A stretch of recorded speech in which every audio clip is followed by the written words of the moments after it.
لقمان نے یہ بھی کہا کہ بیٹا اگر کوئی عمل چاہے رائی کے دانے کے برابر بھی چھوٹا ہو اور ہو بھی کسی پتھر کے اندر یا آسمانوں میں مخفی ہو یا زمین میں، اللہ اس کو قیامت کے دن لا موجود کرے گا۔ کچھ شک نہیں کہ اللہ باریک بین ہے، خبردار ہے۔ بیٹا نماز کی پابندی رکھنا اور لوگوں کو اچھے کاموں کے کرنے کا مشورہ دیتے رہنا، بری باتوں سے منع کرتے رہنا، اور جو مصیبت تجھ پر واقع ہو اس پر صبر کرنا، بے شک یہ بڑی ہمت کے کام ہیں۔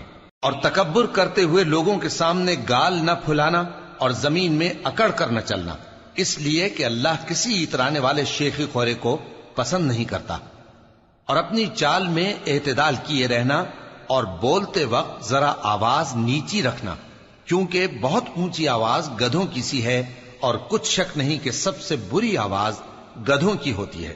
کیا تم نے نہیں دیکھا کہ جو کچھ آسمانوں میں اور جو کچھ زمین میں ہے سب کو اللہ نے تمہارے قابو میں کر دیا ہے، اور تم پر اپنی ظاہری اور باطنی نعمتیں پوری کر دی ہیں۔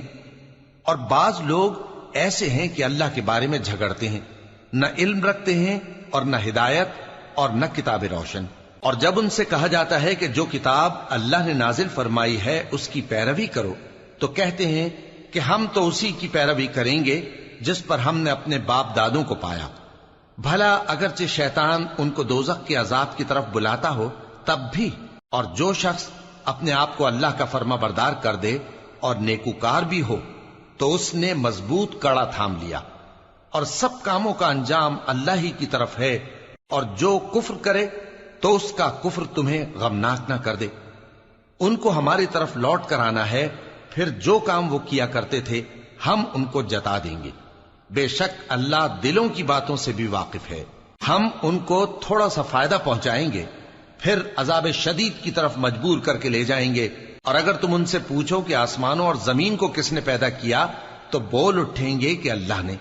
کہہ دو کہ اللہ کا شکر ہے، لیکن ان میں اکثر سمجھ نہیں رکھتے۔